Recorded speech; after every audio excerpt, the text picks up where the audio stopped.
Hello, hello. Uh-oh, this isn't the right. Um, what actually is even common sense? Yes. My OBS actions aren't working, but I'm going to figure it out real quick.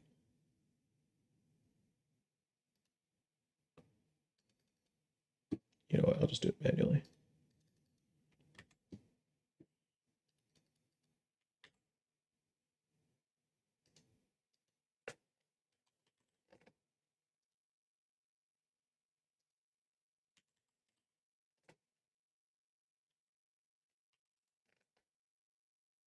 Hmm. I think the tag thing is broken.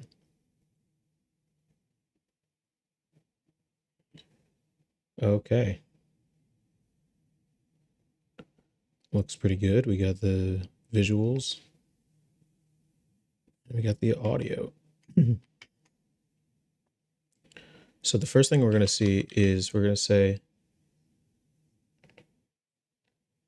what is common sense?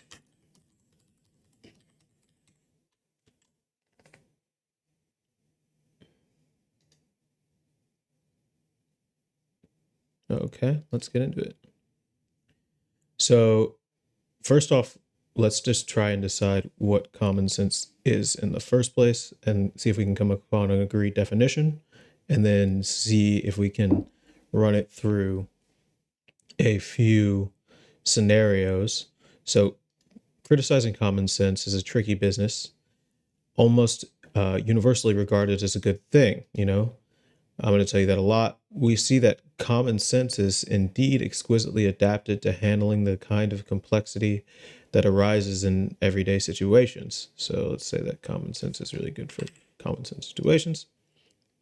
And for those situations, it is every bit as good as advertised, but situations involving corporations, cultures, markets, nation states, global institution have a very different type of complexity from everyday situations. Common sense tends to suffer a number of errors that systematically mislead us. Pretty interesting. This is from the book Everything is Obvious Once You Know the Answer. Taylor's definition highlights two defining features of common sense that seem to differentiate it from other kinds of human knowledge, like science or mathematics. The first of these features is that, unlike a formal system of knowledge, which are theoretical, common sense is overwhelmingly practical, meaning that it's more concerned with providing answers to questions than worrying about how those answers came to be. From the perspective of common sense, it's good enough to know that something is true or that it's the way of things. One does not need to be able to know why in order to benefit from the knowledge. And in fact, you're probably not better off worrying about it at all. In contrast with theoretical knowledge, common sense does not reflect on the world, but instead describes it as it is. Seems pretty logical. The second feature that differentiates common sense from formal knowledge is that while the power of formal system resides in their abilities to organize specific finding into logical categories defined by general principles, the power of common sense lies in its ability to deal with every concrete situation on its own terms. Okay. For example, it's a matter of common sense that what we wear or what we do or what we say in front of our boss that will be different than how we behave in front of our friends or parents or friends' parents. A formal system of knowledge would try to derive the appropriate behavior in all of these situations. The common sense just knows what is appropriate in any particular situation. Like if you asked a robot to navigate the subway, it would quickly discover that any single task depends on a variety of other rules. So, like asking for another, yep, general life in crowded cities, courteousness, fairness, and ownership. So, what do we know about common sense so far? So, we basically figured out that common sense is basically how we handle everyday situations. we learn that these situations can't really be mapped out fully. There's no real mapping that we can trustfully do in every case. And as such, common sense is quite practical and not really theoretical. It's informal because it varies from situation to situation, and it is as it is. So it is what it is. So I think the next move that I want to make, the next question I want to ask, is how common sense is similar to a heuristic. So what is thinking with heuristics? Because I think that common sense sounds a lot like heuristic thinking. The unique power of heuristic reasoning lies in an ability to cope with complex, unaccepted, and the unexpected, to make acceptable choices when there isn't enough time to make the ideal choice. So this is pretty important, I think. To hunker down and keep on going when a precisely defined algorithm would be overwhelmed by the combinatoric explosion. Heuristic reasoning allows us to go through life in a state of controlled panic. When faced with a difficult situation, we often answer an easier one instead, usually without noticing the situation or the substitution.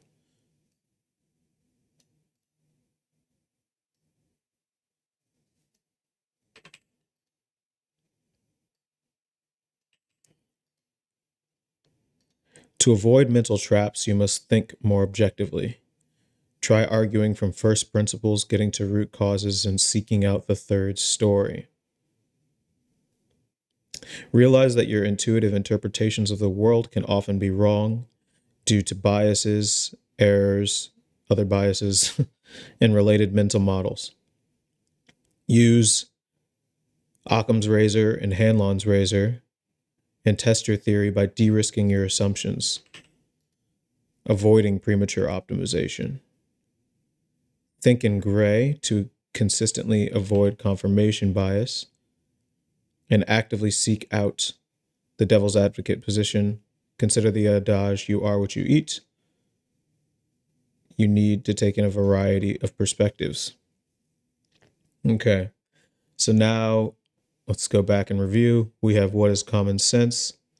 We see that common sense is good for everyday situations due to its practicality and its ability to kind of very quickly pattern match. This led us to the idea of thinking, okay, well, let's examine heuristics. Heuristics are about making acceptable choices. Heuristic reasoning allows us to go through life in a state of controlled panic and by substituting hard questions with easier questions. But these heuristics are bad because they kind of get us to think in biases. So what is a thought cognitive bias? What is a cognitive bias? And why is it bad?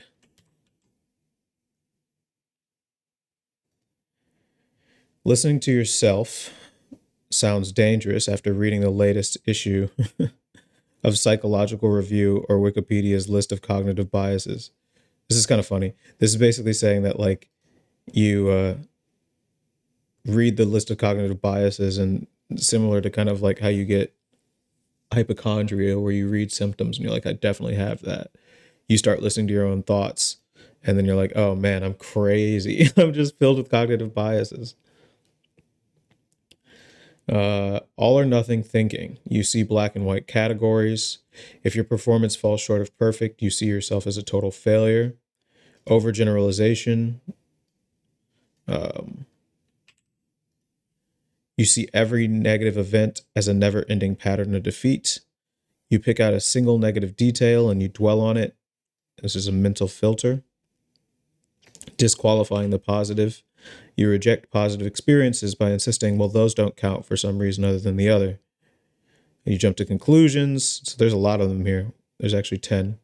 And these are sometimes I think these work in chorus. Like you won't just have one, you'll actually have multiple at the same time.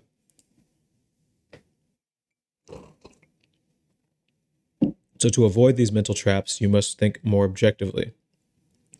Try arguing from first principles, getting to the root causes, and seeking out the third story. I think we just read this above here. This is good because that means that we kind of got stuck in a move here, right? By describing cognitive biases. So maybe let's get out of cognitive bias and jump back into common sense. A good move from here might be to say, so what is theoretical knowledge, perhaps? Close. How do we use the scientific method?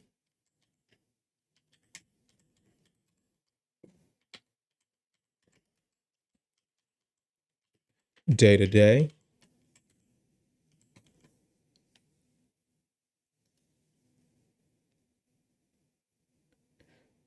The consistency in which common sense physics fails us is a great advantage of the human civilization.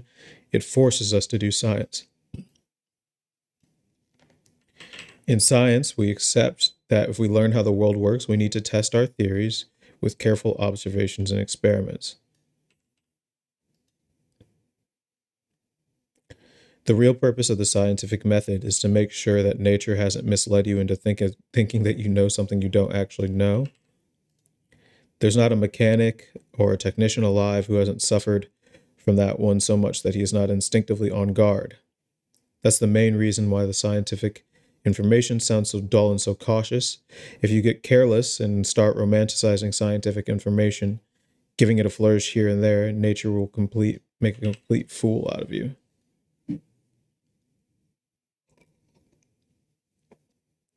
The scientific method works best in circumstances when the system can be truly isolated from the general context. Okay, so now we know that the scientific method is for preventing us from getting too kind of like cocky with our heuristics. It prevents us from getting too sure of ourselves. It can be a little bit dull and cautious because it shouldn't sound romantic because it's so precise. And that preciseness is partially because we isolate it from the general context. So, how does science move forward in a complex, messy world?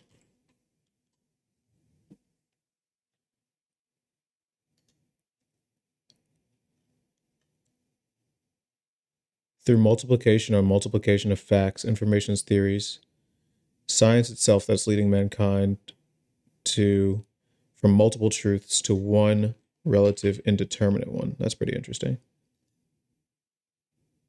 Okay.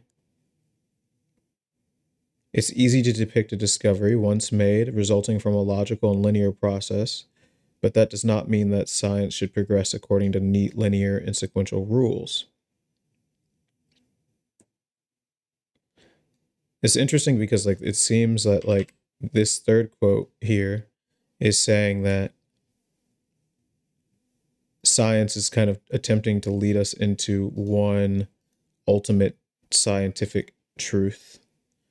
And then this one up here is saying that that's not necessarily the case. So, is there one overarching theory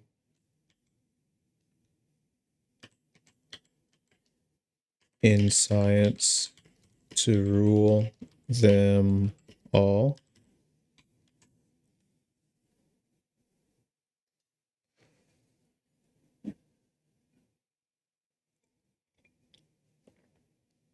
Science presumes no ontology.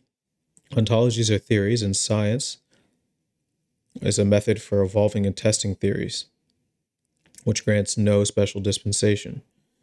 Each theory, like each species, must compete to endure. A theory that today boasts a long reign made tomorrow, like so many erstwhile species. My Siri just turned on. A theory, that's what I said.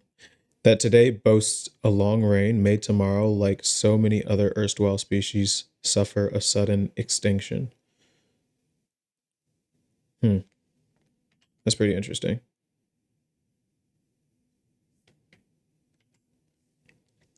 The ideal that explanatory science strives for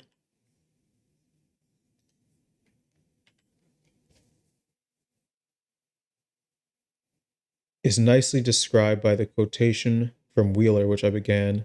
Behind it all is surely an idea so simple that when we grasp it, we will say to each other, how could it have been otherwise? Now we will see that this explanation based conception of science, how do we know so much about unfamiliar aspects of reality? Put yourself in the place of an ancient astronomer thinking about the axis tilt explanation of the seasons. For the sake of simplicity, let us assume that you have also adopted a heliocentric theory. So you might be, say, Aristarchus of Samos, who gave the earliest arguments for the heliocentric in the 3rd century BCE. So interestingly, it seems that like this is what science is driving towards, but we can't necessarily reach it because science, each theory of science must compete to endure.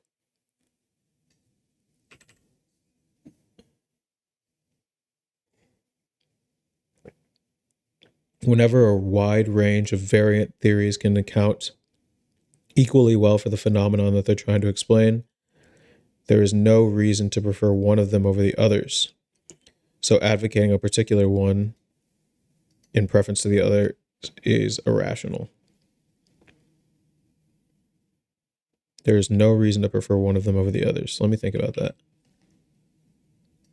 These theories can account equally well for the phenomenon that they're trying to explain. So this is kind of like the good idea, the idea of good explanations. If you have multiple good explanations, preferring one over the other is an irrational thing to do, because why? Okay, so first off, we started with common sense. Let's review because we have 6 down. From common sense, we've learned that it's really good in practical situations. Then we started talking about the situations of heuristics,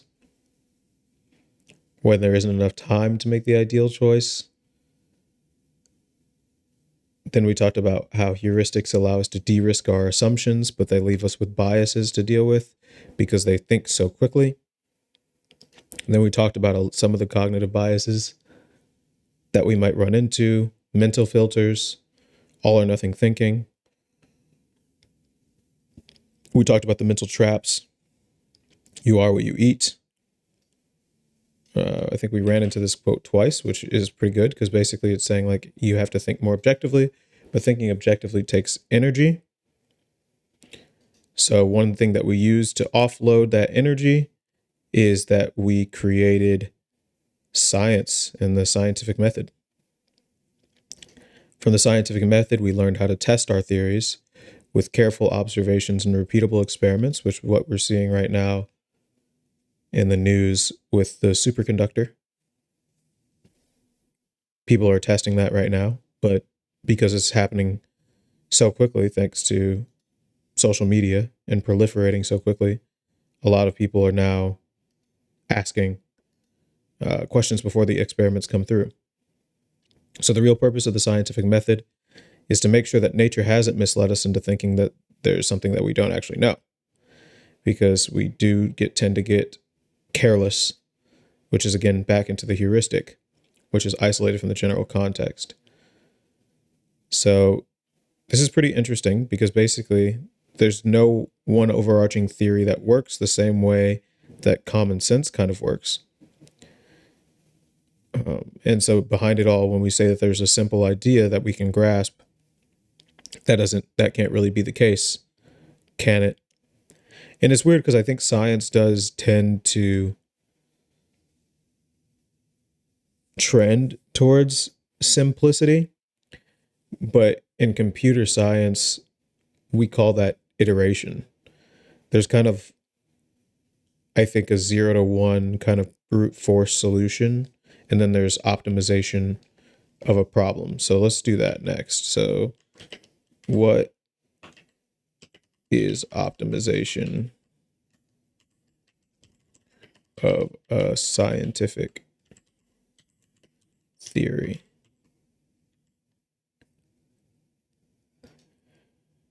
One way to choose among several competing models is Occam's razor, which suggests that all things being equal, the simplest one is the correct one. Of course, even though we just learned here that some theories can account equally well, so that there's no reason to prefer one of them over the others. One of the interesting things about this app that I built and the embeddings that it fetches is that there's a lot of competing things when they're isolated, but when you see them in the context that the author wrote them, they're generally kind of aligned, or at least in the same neighborhood. But then again, oh, I'm yawning. Then again, I usually have a tendency to only highlight things that surprise me or stick out to me, which would mean that like any knowledge that I see that's too familiar, I'm actually not likely to highlight it in the first place, because it's like I already knew that, so I won't highlight it. So the things that I already knew won't show up, but the things that surprise me do. And then it's interesting because you get this where it's like almost directly opposite when they're right next to each other. Where for this query, is there one overarching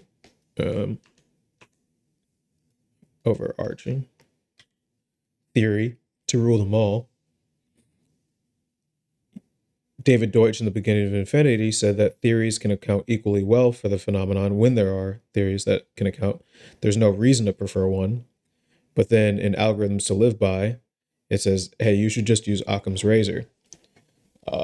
That says that with all things being equal, the simplest hypothesis is the correct one. Which I'm more likely to agree with, because I think that nature and physics is fundamentally lazy, and not like intentionally lazy in the way that like it maliciously lazy that a human might be, but lazy in the sense that it will choose the least conflict causing path. Of course, things that are rarely completely equal, so it's not obvious to how to make it work. Grappling with this challenge in the 60s, a mathematician named Andrei Tikhonov proposed an answer: introduce an additional term to your calculations that penalizes more complex solutions. That's interesting. If we introduce a complexity penalty, then more complex models need to not only have a better, or need to do not merely a better job, but a significantly better job of explaining the data to justify the greater complexity. Regularization.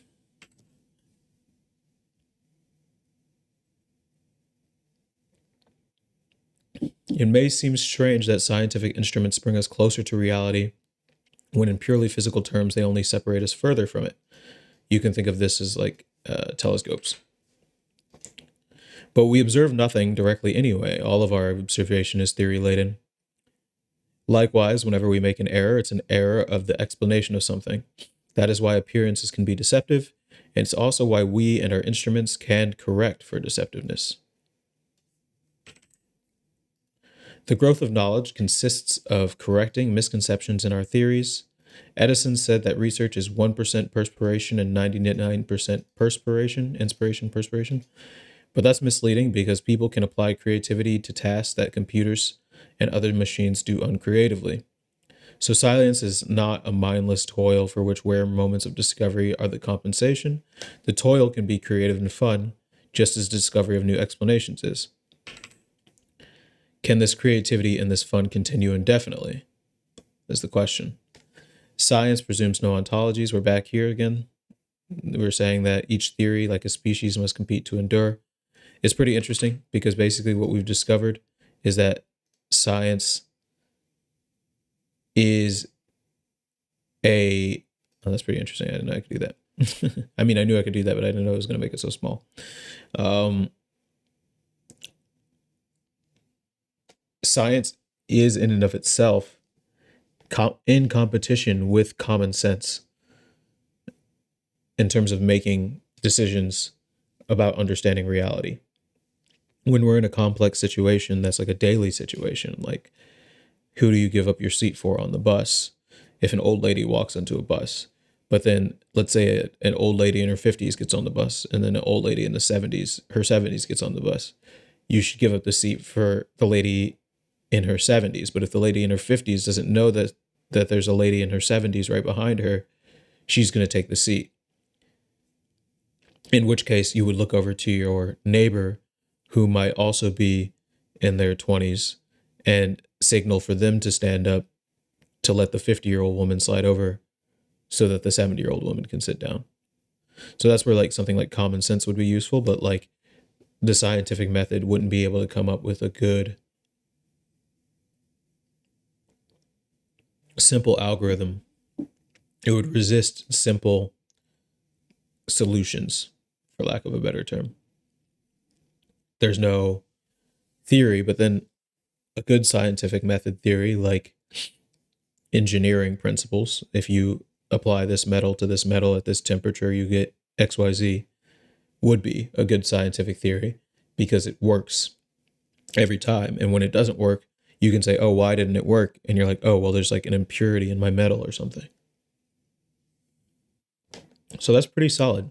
I kind of like, we figured out what common sense was, and then we kind of went from common sense to discussing cognitive biases, scientific methods, and then got one overarching rule in science. And then we even